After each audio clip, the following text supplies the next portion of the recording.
Olá! A tentação de Jesus, que aconteceu ali no deserto, feita por Satanás, nos chama a atenção em alguns pontos. Primeiro, o Espírito Santo faz com que Jesus vá até o deserto para ser tentado. Por quê? Uma outra questão é, nas três tentações, na primeira, Satanás faz com que, pede para que Jesus transforme as pedras em pães, para saciar a fome. Ele estava 40 dias sem comer. Na segunda já começa a ficar mais, assim, traz algumas dúvidas para a gente, ou pelo menos uma forma de tentar compreender. Satanás diz a Jesus o seguinte, Satanás, em seguida, levou Jesus até Jerusalém, a cidade santa, e o colocou no lugar mais alto do templo. Teletransportou Jesus? A outra tentação é a mesma coisa. Depois o diabo levou Jesus para um monte muito alto, mostrou-lhe todos os reinos do mundo e as suas grandezas e disse, novamente, teletransportou Jesus? Ele tinha esse poder de teletransportar Jesus? Como entender isso? Será que isso aconteceu de fato? Isso é literal o que está na Bíblia?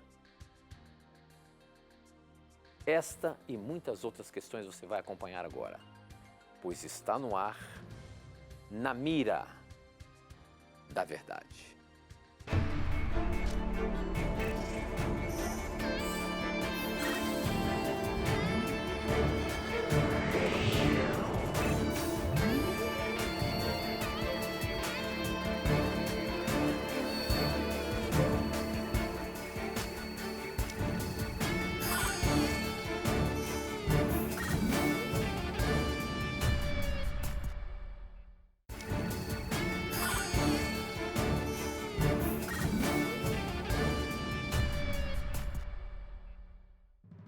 Olá, seja muito bem-vindo. Estamos começando mais um programa Na Mira da Verdade, agradecendo a você que já está aí ligadinho com a gente aqui na TV Novo Tempo. Como você sabe, este programa é um programa de perguntas e respostas bíblicas ao vivo. Você faz a sua pergunta e a Bíblia vai responder, mas quem está na mira para dar a resposta baseando-se na palavra de Deus é ele, professor Leandro Quadros. E aí, professor, preparado mais uma vez aí para o nosso programa fazer com que as pessoas compreendam a palavra de Deus, mas acima de tudo, será que você está preparado para responder aí na mira da verdade, meu irmão? Olha, eu espero estar preparado, espero que hoje, mais uma vez, Deus não permita que as perguntas que eu não sei responder cheguem, não é? Que Ele permita que cheguem apenas as que eu sei responder. Eu acho que vale a pena a gente destacar um episódio que eu lembre aqui, professor. Nós já contamos aí nas viagens que a gente faz pelo Brasil, a gente acaba relatando isso porque as pessoas têm muita curiosidade, né? Mas eu me lembro uma vez, isso lá acho que em 2009, no início, né? No primeiro ano que nós começamos a fazer o Na Mira da Verdade, eu fiz uma pergunta para o professor Leandro Quadros naquela ocasião. E aquela pergunta que eu fiz, a hora que ele foi responder, aquele jeito que eu sempre faço assim, infelizmente o tempo acabou, professor, e não vai dar para você responder essa questão. E aí depois ele chegou nos bastidores e falou para mim, Titão, essa pergunta, eu não tinha a resposta exata para dar ali para o telespectador. E acho que Deus não permitiu que isso acontecesse. Realmente é isso, professor. É isso. Deus acho que não permitiu, né? Era uma questão que ali, naquele momento, você não tinha a resposta precisa, não lembrava como é que você ia fazer, dar a resposta ali, ou não é? Eu não lembrava de nada. A pergunta era sobre o significado da quinta trombeta do Apocalipse. Quinta trombeta do Apocalipse. E eu não lembrava nem que existe mais de uma interpretação sobre o assunto. Simplesmente eu ia dizer para o telespectador o seguinte, olha, eu vou estudar mais essa questão e trago a resposta no próximo programa. E aí, quando eu fui dizer isso, né, você já emendou dizendo...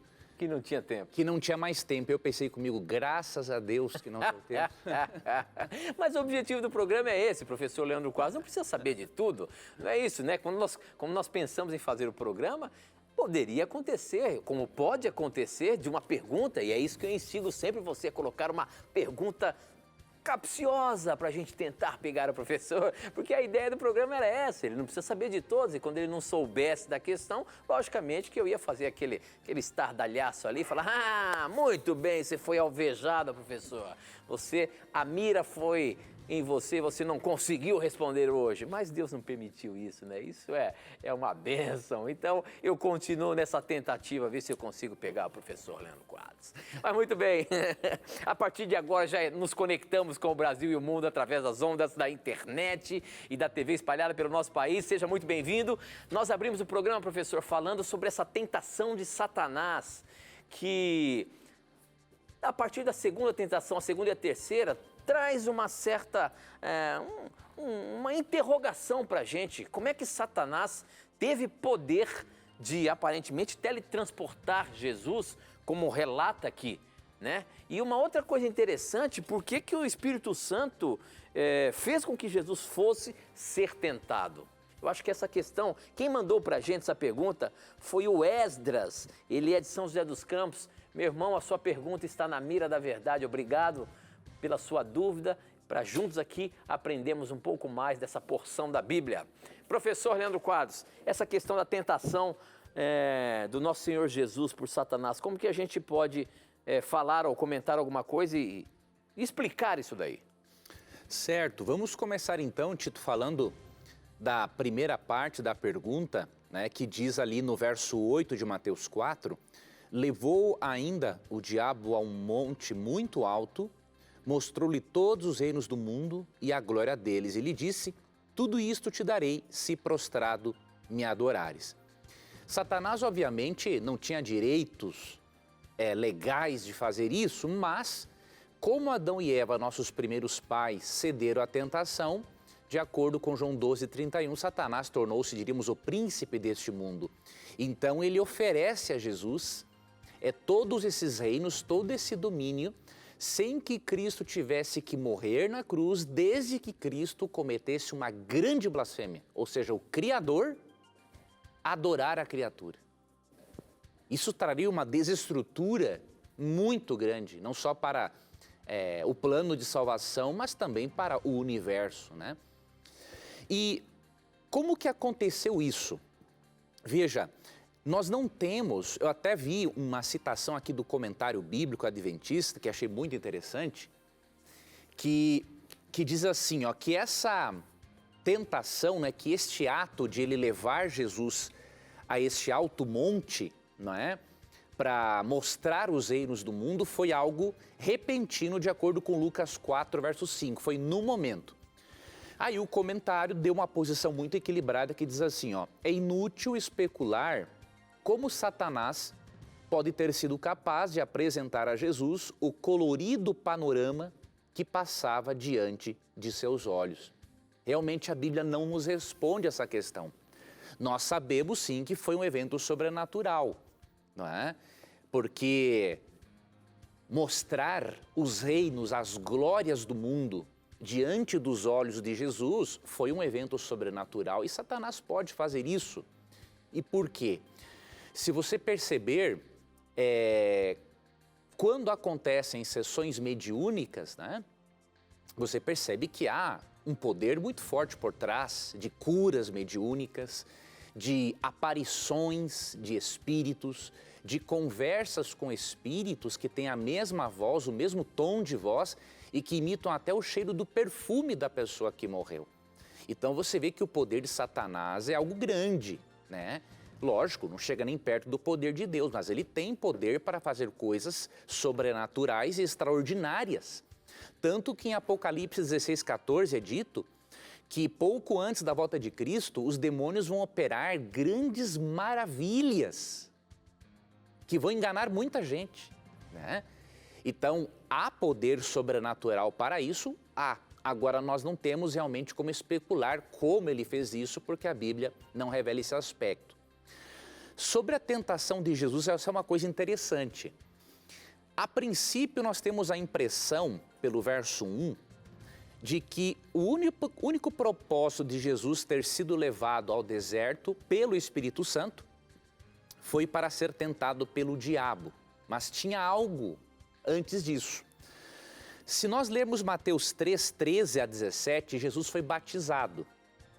O batismo de Cristo significa a sua unção, né? Ele se tornou o ungido para, a partir dali, começar a sua obra de pregação, de cura, de milagres e de salvação. E como ungido, e sendo o segundo Adão, de acordo com 1 Coríntios 15, 45, Jesus deveria vencer onde Adão não venceu. Adão e Eva, os nossos primeiros pais, não venceram na primeira tentação que envolveu colocar-se no lugar de Deus e também envolveu o apetite. Agora, faça um paralelo, há um paralelo muito interessante que é feito por alguns teólogos e também por Ellen White, entre o deserto onde Cristo estava e o jardim do Éden onde Adão e Eva estavam. No jardim do Éden, Adão e Eva tinham tudo. Estavam no lugar mais belo do planeta. Eles não tinham sido afetados pelo pecado. E eles podiam ser tentados apenas externamente e não internamente. Já Jesus, assim como eles, também não poderia ser tentado internamente, mas apenas externamente, porque Jesus não tem natureza pecaminosa. Porém, Jesus foi afetado pelo pecado, mesmo não tendo sido infectado, porque Jesus não tinha a constituição física, não é, dos nossos primeiros pais. Além disso, nossos primeiros pais não estavam com fome para comerem do fruto proibido. Jesus estava com fome no deserto. Outro detalhe, nossos pais estavam no jardim do Éden, um lugar de delícias. Jesus estava no deserto. Ou seja, Jesus enfrentou uma tentação terrível. E outra, nossos primeiros pais enfrentaram a Satanás disfarçado, né? Diríamos assim, usando, ele foi ele usou a serpente como um médium para falar por meio dela. Já Jesus foi tentado pessoalmente pelo diabo. Então veja, as desvantagens de Cristo foram muito grandes. E quando Cristo vence, no aspecto que Adão e Eva não venceram, né, ele demonstra estar realmente capacitado, ungido para seguir na sua missão. E ele dá um testemunho, não só para o nosso mundo, mas para o universo, de que Adão e Eva não precisariam ter pecado, porque se em condições piores ele resistiu, em condições muito melhores eles poderiam ter resistido. Então é interessante fazermos este paralelo para percebermos que o que Cristo fez por nós é algo de espetacular. O que ele sofreu, o que ele suportou para nos dar a vitória que hoje é dele, é algo impressionante. Muito bem, professor, muito bem. Estamos apenas começando o nosso programa. Para você participar, você pode mandar as suas perguntas através do nosso SMS. O número é 12 98151 0101. Eu recebo aqui na hora. Ou pelas redes sociais, pelo facebook.com/namiradaverdade.nt e também no nosso Instagram, @namiradaverdade. Eu estava lendo aqui o nosso Instagram, o pessoal está participando bastante. Tem um jovem aqui, o Ricardo Xavier, que ele diz o seguinte, programa de respostas óbvias, porque aquelas mais complicadas nunca são respondidas. E eu desafiei ele aqui, desafio você aqui. Ricardo, faça a sua pergunta. Eu queria ver aqui a sua pergunta para a gente colocar na mira. Vamos colocar aqui, ver como é que o professor se sai, tá bom? Faça a sua pergunta para a gente aí, estou esperando ela aqui, tá bom? Muito bem, eu queria aproveitar aqui e já começar com essa pergunta que chegou pelo nosso SMS. Ela vem lá do Iapoque. Olha só, o programa ainda do Iapoque é o Chuí, professor. Que beleza! A pergunta lá do Amapá, quem mandou, deixa eu ver, foi o Edson. E a pergunta do Edson é a seguinte: se a Bíblia afirma que para sermos salvos precisamos cumprir a lei e ter o testemunho de Jesus, por que um dos ladrões que foi morto ao lado de Jesus Cristo foi salvo? Queria saber se isso é ser salvo pela graça. Muito boa questão. O ladrão simplesmente errou a vida toda, mas Jesus disse que ele estaria no paraíso. Ó, em primeiro lugar, nós temos que ajudar o nosso telespectador a corrigir uma compreensão. A Bíblia não diz que devemos guardar a lei para ser salvos, né? Em nenhum momento. O que a Bíblia diz em Apocalipse 14:12 é que os santos, os justos, nos últimos dias, serão reconhecidos pela obediência a Deus e pela fé em Jesus. Mas isso não significa que é a obediência que leva-os para o céu. Não. Veja o que diz Efésios 2, 8 e 9. E depois eu lerei o verso 10 para você fechar essa questão. Efésios 2, 8 e 9 diz o seguinte: porque pela graça sois salvos mediante a fé. E isto não vem de vós, é dom de Deus, não de obras para que ninguém se glorie. Então não há obra alguma envolvida no processo de salvação. Nada do que você e eu façamos pode nos tornar aceitos diante de Deus, porque mesmo que hoje você e eu conseguíssemos ser perfeitos, nós ainda temos um débito para com os nossos pecados passados. Óbvio que Cristo pagou pelos nossos pecados na cruz, mas nós ainda não fomos glorificados. Então você e eu não temos como ser salvos pelas obras. E a Bíblia diz para que ninguém se glorie, ou seja, ninguém vai chegar no céu dizendo o seguinte: olha, eu estou aqui porque eu fui um grande guardador da lei. Nossa, eu fui um baita de um exemplo. Não, ninguém vai ter motivo para se gloriar, a não ser em Cristo. Todos que estiverem no céu agradecerão a Jesus por estarem lá. Agora, qual é o papel da lei na vida do cristão? Ela não tem o papel de salvar, de justificá-lo, de torná-lo justo. Mas a lei é um ingrediente que o Espírito Santo vai colocando em nós, vai imprimindo em nosso interior para estarmos cada vez mais de conformidade com a vontade de Deus. Ou seja, a lei, as obras, seriam uma espécie de materialização da sua fé, uma evidência externa de uma fé atuante em sua vida, né? Então você lê, por exemplo, no verso 10 de Efésios, que aí é dito: pois somos feitura dele, criados em Cristo Jesus para as boas obras, as quais Deus de antemão preparou para que andássemos nelas. Então veja, primeiro aqui na sequência de Efésios 2 vem a salvação unicamente pela graça, independente das nossas obras. Mas depois que recebemos esta salvação, como diz 2 Coríntios 5,17, nos tornamos novas criaturas. E aí passamos a praticar boas obras como resultado deste coração transformado. E esse processo de crescimento e aperfeiçoamento na lei de Deus vai levar a vida toda. E o ladrão na cruz foi para o céu pela graça de Jesus Cristo. E porque no momento em que ele aceita a graça, ele dá uma resposta de fé. E porque Jesus sabe que ao mesmo tempo em que ele deu uma resposta de fé, se ele permanecesse vivo, ele ia viver em conformidade com essa fé que ele expressou em Cristo. Então tenhamos sempre em mente, a salvação é um presente de Deus unicamente pela fé em Jesus. As obras serão o resultado de uma vida de santificação. E esse processo vai levar a vida toda. A santificação é uma escola na qual não obtemos diploma nesta vida. Apenas quando formos glorificados, transformados, tendo toda a nossa natureza interna e externa aperfeiçoada de uma vez por todas. Muito bem, professor, muito bem. Nosso tempo corre contra a gente. Eu queria aproveitar aqui, temos um minutinho antes do intervalo, e dizer para você que você pode estudar com a gente gratuitamente, viu? Basta você solicitar esse curso bíblico aqui, ó, Verdades para o Tempo do Fim. Essa revista, você vai ver a imagem dela no nosso blog ali, novotempo.com/na mira da verdade. Essa revista aqui, você clica nela e vai ser direcionado para fazer um cadastro onde os seus dados postais estarão ali para que ela chegue direitinho para você.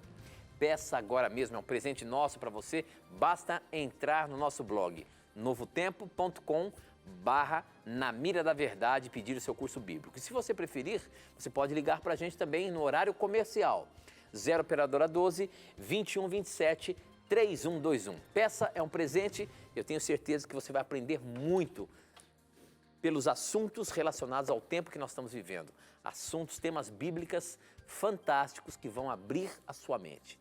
Peça agora mesmo, é um presente para você. Nós vamos para um breve intervalo, mas a gente volta já já.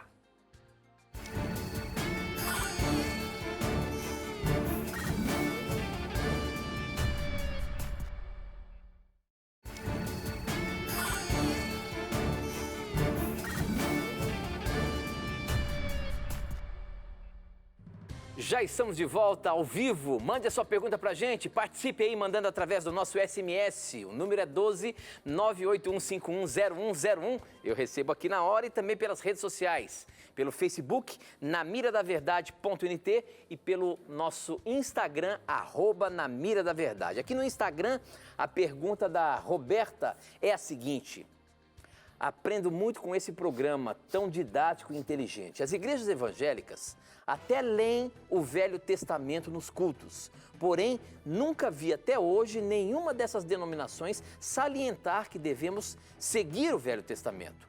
Quando se fala em guardar o sábado, por exemplo, todos argumentam que isso está no Velho Testamento, que agora vivemos pela graça e não mais pela lei. E a guarda do sábado é uma ordenança da lei de Moisés. Assim, com a carne de porco e por aí vai. A minha pergunta é a seguinte: o que do Velho Testamento devemos seguir e o que não precisamos mais seguir depois da vinda de Cristo? Será que há alguma coisa no Velho Testamento que não tem mais importância, não precisamos mais seguir? Tem alguma diferença antes de Jesus e depois de Jesus, professor? Veja, a palavra lei, né, que aparece na Bíblia, no hebraico Torá, né, na grande maioria das vezes em que aparece na Bíblia, ela se refere aos escritos de Moisés. Se refere também aos escritos do Antigo Testamento. A palavra Torá quer dizer instrução, não é? Então refere-se a toda a instrução de Deus. E em alguns contextos a palavra Torá pode se referir ao Decálogo no seu equivalente nomos, no Novo Testamento, como por exemplo em Tiago 2, verso 10. Mas na grande maioria das vezes, a palavra se refere aos escritos de Moisés, tá? Para entendermos isso, em primeiro lugar, precisamos ter em mente que tanto o Antigo quanto o Novo Testamento são igualmente inspirados por Deus. E que, na verdade, o Antigo Testamento foi primeiramente inspirado por Deus. 2 Timóteo 3,16, Paulo diz assim: toda a Escritura é inspirada por Deus e útil para o ensino, para a correção, para a repreensão, para a educação na justiça. E qual era a Bíblia que da qual Paulo dispunha na época? Era o Antigo Testamento. Então Paulo, em nenhum momento, escreveria contra a própria Bíblia dele, que ele usava. O que nós precisamos entender outra coisa, é que mesmo que a palavra lei seja abrangente, né, para um hebreu, englobe todos os aspectos da lei de Moisés, existem leis, nós podemos assim ver que a lei, ela pode ser, diríamos assim, subdividida, né? Por exemplo, a lei de Moisés, que é a lei de Deus também, é composta por aspectos de ordem moral, por aspectos de ordem cerimonial, é composta por aspectos de ordem civil, religiosa, ok? Então, o que acontece? Tudo aquilo que diz respeito à moral, normalmente um princípio de ordem moral, ele é eterno, porque ele é dado para todas as pessoas de todas as épocas. Por exemplo, não matarás, não furtarás, né? Matar e roubar é tão errado hoje quanto era nos dias do Antigo Testamento. Então, princípios de ordem moral, eles são universais e são eternos, porque eles são uma transcrição do caráter eterno de Deus. E o sábado está incluso, porque o sábado primeiramente é mencionado em Gênesis 2, 2 e 3, né? E depois no Decálogo. Então ele não faz parte do aspecto cerimonial da lei. Então o sábado continua assim como um princípio. E por mais que se argumente contra, não tem como provar o contrário. Agora, leis de ordem cerimonial, que tinham o propósito didático e pedagógico de nos ensinar sobre o plano de salvação, elas perderam o sentido de serem seguidas, porque Cristo, não é? Com a sua morte, com a sua ressurreição, com o seu ministério, ele é a realização daquilo para a qual essas leis apontavam. Né? E algumas leis de ordem civil podem se aplicar ao nosso contexto e outras não, né? Porque era uma sociedade teocrática e a nossa não é uma sociedade teocrática, ok? Então tenha isso em mente. Eu creio que essa diferença entre princípio e costume cultural vai te ajudar bastante, né? Tudo que é princípio é dado de forma universal para todas as pessoas, então ele é eterno. E tudo que é aspecto cultural, ele é dado para um grupo de pessoas, pode ser transitório e, obviamente, não é eterno. Agora, não podemos dizer que a palavra de Deus, o Antigo Testamento, foi abolido, porque não é esse o propósito dos escritores bíblicos, né? Quando Paulo fala em 2 Coríntios 3, né, que o Antigo Testamento, a Antiga Aliança foi abolida, isso não é uma referência aos livros bíblicos, né? É uma referência ao antigo sistema pedagógico, cerimonial, que ensinava o plano de salvação. Agora, que a lei como princípio permanece, você pode ler, por exemplo, Hebreus 8:10, não é? Mesmo estando numa nova aliança, ou seja, esse recurso didático novo foi inaugurado pelo ministério, morte e ressurreição de Cristo. Hebreus 8:10, no Novo Testamento diz, ó: porque esta é a aliança que firmarei com a casa de Israel depois daqueles dias, diz o Senhor. Na sua mente imprimirei as minhas leis, também sobre o seu coração as inscreverei. E eu serei o seu Deus e eles serão o meu povo. Então não há nada que indique, não é, que nesta nova era, diríamos assim, nessa nova fase do plano de salvação, a lei tenha sido abolida como princípio. No seu aspecto condenatório, sim. A lei, no seu aspecto condenatório, foi abolida por Cristo. A condenação da lei foi abolida por Cristo. Agora, a lei como estilo de vida não pode ser abolida por Cristo, senão ele aboliria aquilo que é uma transcrição do caráter de Deus, seria uma incoerência total. Muito bem, professor, muito bem. Eu estou aqui acompanhando o Instagram e eu chamei no desafio aqui o Ricardo Xavier, que ele disse que nós só respondíamos aqui perguntas óbvias. E ele mandou aqui a pergunta, então, vamos lá. A pergunta do Ricardo Xavier aqui no Instagram é a seguinte: me responda, existe algum tipo de pecado em que não haja perdão? Boa sua pergunta. A Bíblia menciona apenas um tipo de pecado para o qual não pode haver o perdão, que é o pecado contra o Espírito Santo. E você pode perguntar-se o que é o pecado contra o Espírito Santo. Para nós entendermos isso, aí precisamos fazer uma análise contextual de Mateus 12. Mas antes, a boa notícia é que, fora este pecado, 1 João 9, por exemplo, diz assim: se confessarmos nossos pecados, ele é fiel e justo para nos perdoar os pecados e nos purificar de toda injustiça. Ou seja, não há pecado para o qual o sangue de Cristo não seja eficaz. Um outro texto muito bonito que se encontra no Antigo Testamento, veja, isso aqui também é graça no Antigo Testamento. Isaías 1:18, ó, diz assim: vinde, pois, e arrazoemos, ou seja, vamos discutir esse assunto, diz o Senhor. Ainda que os vossos pecados sejam como a escarlata, eles se tornarão brancos como a neve. Ainda que sejam vermelhos como o carmesim, se tornarão como a lã. Ou seja, o perdão de Deus, gracioso, está disponível a todo pecador que se arrepende, confessa os pecados e aceita o plano de salvação. Agora, sobre o pecado contra o Espírito Santo, parece que o pecado contra o Espírito Santo contradiz tudo aquilo que a Bíblia diz sobre o perdão, não é? Porque nos versos 31 e 32, Jesus diz assim: por isso vos declaro, todo pecado e blasfêmia serão perdoados aos homens, mas a blasfêmia contra o Espírito não será perdoada. Se alguém proferir alguma palavra contra o Filho do Homem, ser-lhe-á isso perdoado. Mas se alguém falar contra o Espírito Santo, não lhe será isso perdoado, nem neste mundo, nem no porvir. Em primeiro lugar, nós temos aqui uma clara prova de que o Espírito Santo é um ser divino, né? A alegação de que ele é um poder impessoal é totalmente infundada e insustentável porque não se pode blasfemar contra algo impessoal. Só podemos blasfemar contra um Deus que é pessoal, né? Então, isso aqui prova de forma clara a divindade e a personalidade do Espírito Santo. Agora, o que é o pecado contra o Espírito Santo? Você tem que fazer uma análise mais contextual para entender o que é isso. E o assunto, ele começa no início do capítulo 12. Jesus começa aqui a ter uma discussão com os fariseus sobre a forma de se guardar o sábado.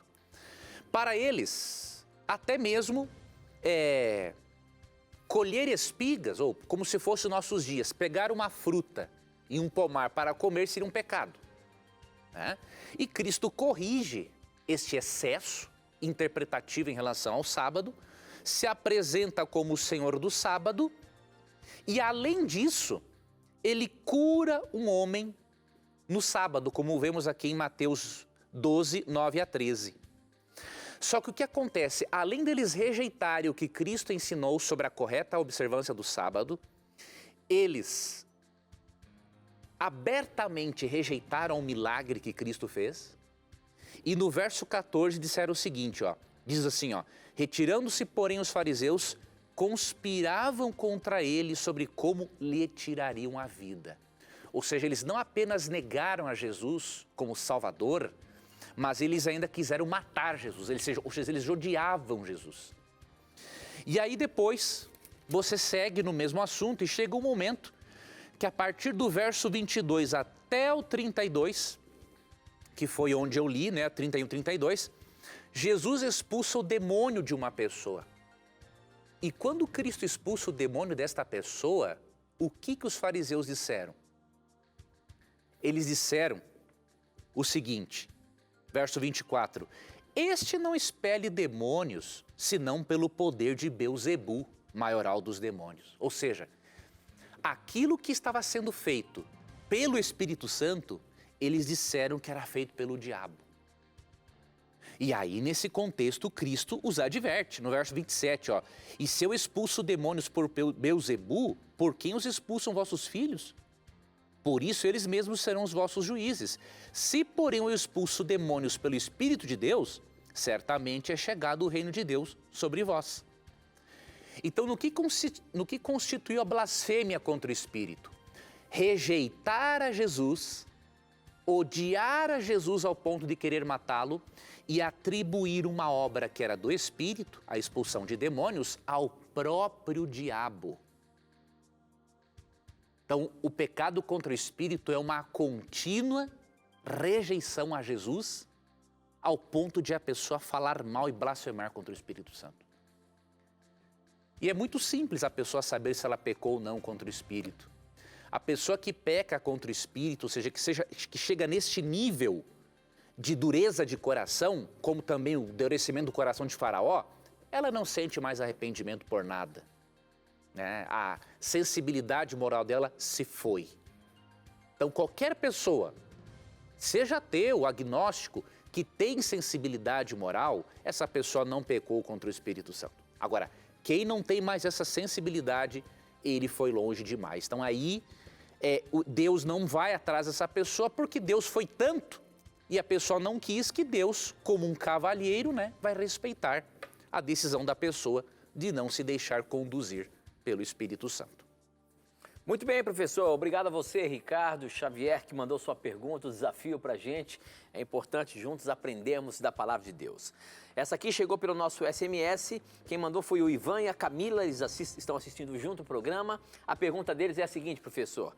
Se a Arca da Aliança está no céu, quem a levou e quando? Explica para a gente. De Barcelos, Amazonas, professor. Você consegue explicar isso em 2 minutinhos antes do intervalo? Sim. Veja, a Bíblia não diz que a Arca da Aliança feita nos dias de Moisés está no céu, né? A Bíblia menciona uma outra arca no céu que é a original, tá? A arca construída nos dias de Moisés, a tradição diz que possivelmente foi escondida em uma gruta por Jeremias, mas nós não temos nenhuma informação do paradeiro dela. Agora, a Bíblia menciona uma arca Na verdade, que é a celestial, a original, que está no santuário celestial. E Apocalipse 11:19 diz assim: abriu-se então o santuário de Deus, que se acha no céu, e foi vista a arca da aliança no seu santuário. E sobrevieram relâmpagos, vozes, trovões, terremoto e grande saraiva. Então, o que existe é a original, né, da qual passou-se o modelo para construir a terrestre, mas não foi a terrestre levada para lá. Se foi levada para lá, nós não sabemos, mas que o texto fala da original é bem claro aqui, até mesmo no contexto da doutrina do santuário. Muito bem, professor. Uma perguntinha aqui do nosso Facebook. Quem mandou foi o Daniel Rocha. A pergunta dele é a seguinte: boa noite, sou de Belém do Pará, da Igreja Fogo no Altar. Em 1 Coríntios 3,15, ali escrito salvo pelo fogo, quer dizer que não fazemos a obra, se não fizermos a obra, mesmo assim seremos salvos, bastando apenas crer em Cristo? E se eu fizer a obra de Cristo, eu, além de ser salvo, ainda vou ganhar o galardão? Porque eu vi no programa Vejam Só, lá da Hit TV, que ali está falando dos salvos, só dos salvos, no julgamento dos salvos. E eu vi no programa da Novo Tempo o pastor Arilton falar que galardão é salvação. Então, para mim, eu queria saber o que quer dizer galardão. Não sai daí não, essa resposta logo mais depois do nosso intervalo.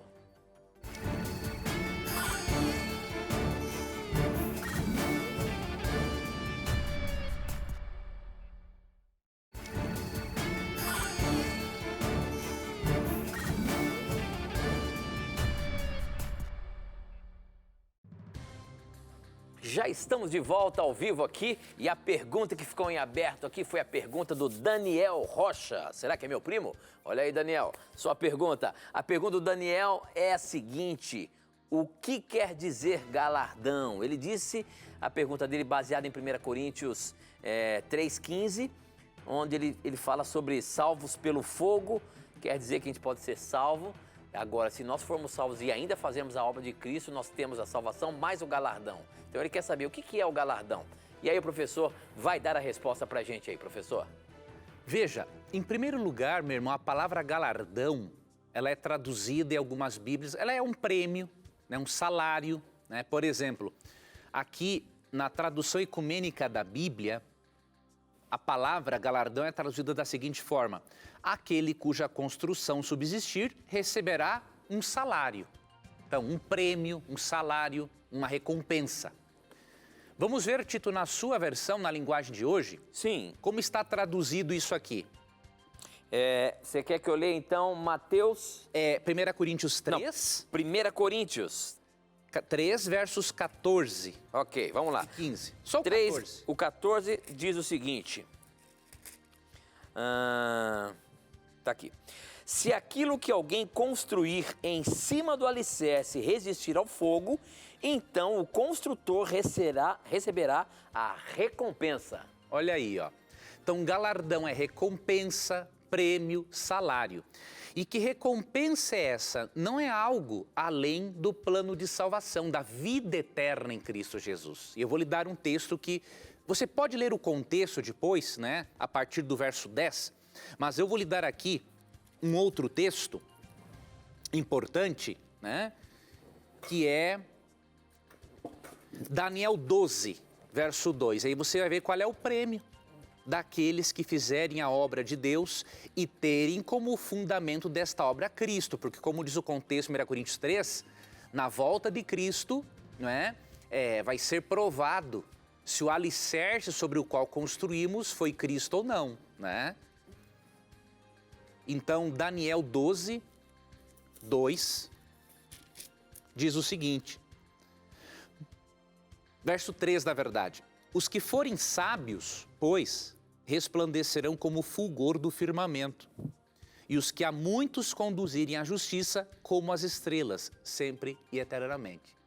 Então, qual é o prêmio para aqueles que forem sábios e para aqueles que conduzirem outras pessoas a Deus, né? Eles vão brilhar como as estrelas, para sempre e eternamente. Então, este é o galardão, este é o prêmio, este é o salário daquele que segue e trabalha por Cristo, a vida eterna. Muito bem, professor, muito bem. Tem uma perguntinha aqui que chegou pelo nosso Instagram. A pergunta é do Marcelo. Marcelo Abreu. A pergunta dele é a seguinte: por favor, nos explique o que Paulo diz na carta aos Gálatas sobre a lei, pois não entendo bem se ele está condenando a lei ou a conduta dos Gálatas. E aí, professor, como que a gente entende esse trecho da Bíblia aí? Paulo estava condenando ou condenando a conduta dele ou a lei? Muito boa essa pergunta. Ao responder essa pergunta, eu já quero lhe dar algumas dicas breves para você interpretar, por exemplo, as epístolas de Paulo. Mais especificamente, né, a epístola, a carta dele aos Gálatas. Em primeiro lugar, a interpretação correta do texto bíblico exige que façamos as perguntas corretas ao texto. E você já começou no caminho certo, né? Em Gálatas, Paulo está falando contra a lei como princípio de vida, ou ele está falando contra um sistema religioso que estava colocando a lei no lugar errado como meio de salvação? Essas são algumas perguntas que nós podemos fazer ao texto.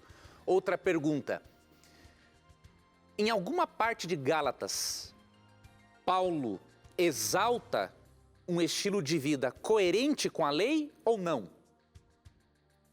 Então, essas são algumas perguntas que nós podemos fazer. E aí, o recomendável é que você leia toda a carta aos Gálatas.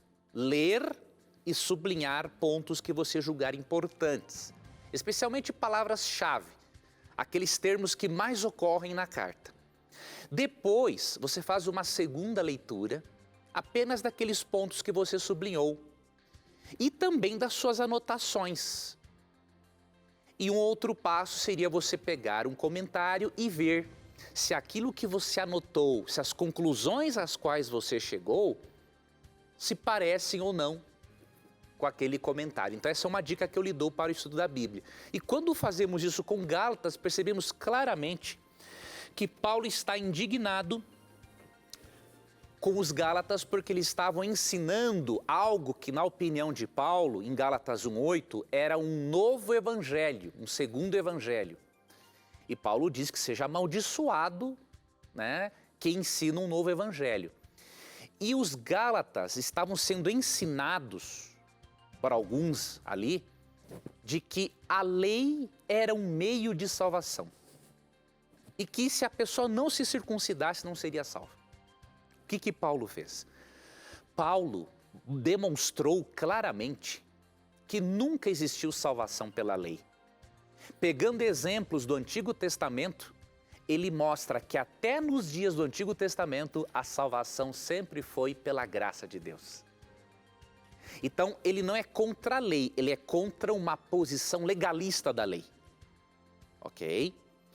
E para você comprovar isto, aí você vai para uma outra parte de Gálatas que mostra que Paulo era favorável de o cristão ter um estilo de vida coerente com a lei. Aí você vai para o capítulo 5 e também para o capítulo 6. Então, nos 4 primeiros capítulos, ele mostra que a lei não é meio de salvação. Ele fala da maneira errada como a lei era vista na igreja da Galácia. E nos capítulos 5 e 6, ele mostra, né, que não devemos andar nas obras da carne, mas desenvolvermos o fruto do Espírito. No capítulo 6, devemos levar as cargas dos irmãos, ou seja, tudo isso está em conformidade com o decálogo. Só que o decálogo é colocado no seu devido lugar. Não como meio de salvação, porque isso é impossível, mas como resultado de uma vida que está sendo transformada. Então, leia Gálatas fazendo essas perguntas, com essas dicas que eu lhe dei, e você vai entender bem Gálatas. E o que eu lamento é que eu percebo em vários blogs, canais no YouTube, que pessoas com mestrado, doutorado, não conseguem entender Gálatas. Através de uma simples leitura, eles vão para a carta já com seus pressupostos, ao invés de permitir que a carta mude os seus pressupostos pessoais. É verdade, professor, é verdade. Tem mais uma pergunta aqui interessante que chegou aqui pelo nosso SMS. Deixa eu ver se tem o nome da pessoa. O Silvio Jacob, ele é de São Paulo.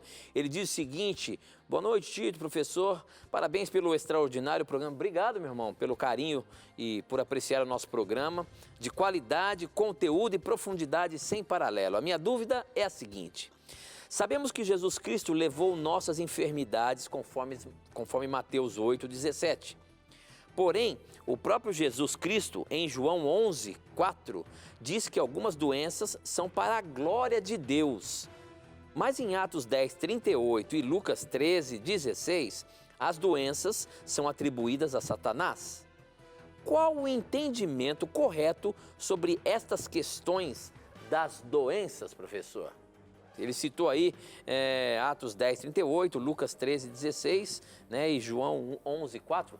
Me diga aí, o que está querendo dizer essas doenças quando Jesus fala que algumas é para a glória de Deus e outras são atribuídas a Satanás? Vamos fazer uma análise aqui. A pergunta do irmão é muito interessante. Aqui em João 11:4, olha o que diz aqui. Ao receber a notícia, disse Jesus: esta enfermidade não é para a morte, e sim para a glória de Deus, a fim de que o Filho de Deus seja por ela glorificado. Nesse texto aqui, nesse contexto, ocorre a ressurreição de Lázaro, né? E Jesus é informado que Lázaro estava muito doente. Mas aqui o texto em nenhum momento sugere que Deus fez Lázaro adoecer, né? Porque de acordo com Atos 3,15, Deus, incluindo Cristo, que é divino, ele é o autor da vida, né? A saúde. Então o que acontece? Lázaro adoeceu e já que ele estava doente, isto seria usado por Deus para a sua glória. E foi o que aconteceu. Lázaro morreu, ficou alguns dias na sepultura e Cristo o ressuscita, mesmo depois de alguns dias de morto. E aí a divindade de Cristo foi plenamente demonstrada e só não aceitou a divindade de Cristo naquele momento, dos que estiveram presentes, quem realmente não o quis. Então aqui o propósito é dizer o seguinte: olha, já que Lázaro está doente, ele vai morrer, porque a enfermidade realmente é forte. Mas no final das contas, isso vai ser para a glória de Deus, porque Deus vai ressuscitá-lo. Então a Bíblia não ensina, né, que a doença em si é para a glória de Deus, mas que ele pode, sim, tornar o mal em bênção, porque Deus é onipotente, ele tem poder para isso. Então as doenças são resultado do nosso estilo de vida desregrado, né? Por exemplo, você vê em Deuteronômio 7 que a saúde, ela é condicionada à obediência às leis de Deus, incluindo as leis de saúde, né? Então o que diz Deuteronômio 7, verso 15. O Senhor afastará de ti toda enfermidade. Nesse contexto é obediência, tá? No verso 12 está assim, será, pois, que se ouvindo esses juízos e os guardardes e os cumprirdes, né? Nesse contexto, o Senhor afastará de ti toda enfermidade, sobre ti não porá nenhuma das doenças malignas dos egípcios, que bem sabes, antes as porás sobre os que te odeiam. Ou seja, o texto está dizendo que Deus não permitiria que nenhuma enfermidade das que vieram sobre os egípcios viessem sobre os israelitas se eles fossem obedientes. Ele ia permitir que essas enfermidades fossem para a vida daqueles que realmente as buscaram e não quiseram mudar o estilo de vida. Então veja, e em João 5,14, quando Cristo curou um paralítico, ele falou o seguinte: vai e não peques mais para que não te aconteça coisa pior. Ou seja, a doença dele também foi resultado de um estilo de vida desregrado. Então a doença tem como origem a transgressão das leis naturais que regem o nosso corpo, a nossa mente, e também pode ter uma origem demoníaca, né? Se a pessoa tem um contato mais direto com Satanás, é mais influenciada por ele, ele pode implantar esta doença na pessoa. E há casos que Satanás implanta a doença em alguém e ele mesmo atira. Para quê? para a pessoa pensar que através daquele curador, Deus estava atuando. E assim Satanás mantém a pessoa presa num sistema doutrinário, religioso ou filosófico errado, prejudicando assim a salvação dessa pessoa. Então há essas razões principais e devemos considerar todas elas. Muito bem, professor. Eu tenho um minutinho, mas eu acho que essa pergunta você vai conseguir responder. Quem mandou aqui foi a Andréia. Ela é lá de Aracaju, ela diz o seguinte: na igreja onde congrego, é comum os irmãos dizerem a expressão "está repreendido em nome de Jesus". Eu queria saber se nós temos mesmo esse poder de repreender alguém ou alguma coisa em nome de Jesus. Veja, eu não creio ser errado um irmão dizer isso, né, se ele diz isso em manifestação da sua fé em Jesus. Agora, se ele diz isso achando que ele tem o dom, né, por exemplo, de expulsar demônios, aí já está errado, porque 1 Coríntios 12, 29 e 30 não diz que todos nós temos os mesmos dons espirituais, né? Então, o ideal é nós dizermos que em nome de Jesus Cristo isso não vai acontecer na minha vida. Agora, se ele quiser dizer está repreendido, como expressão da fé, não tem problema. Agora, achando que há algo de mágico nessas palavras, aí está realmente errado. Ok, professor, ok. Com essa, nós encerramos mais um programa Na Mira da Verdade, agradecendo a você que mandaram as suas perguntas, ou que mandou a sua pergunta, para que o programa pudesse acontecer. E a gente se encontra semana que vem, se Deus quiser, professor. Se Deus quiser, Tito, Deus te abençoe, Deus abençoe a você, amigo telespectador e ouvinte. E nunca se esqueça que aqui na Novo Tempo, que no Na Mira da Verdade, sempre que você tiver a coragem de perguntar, a Bíblia terá a coragem de lhe responder.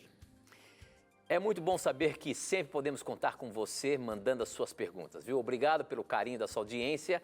E você aqui no programa já sabe, sempre que você tiver as suas dúvidas, elas estarão na mira da verdade. Até o nosso próximo encontro. Tchau!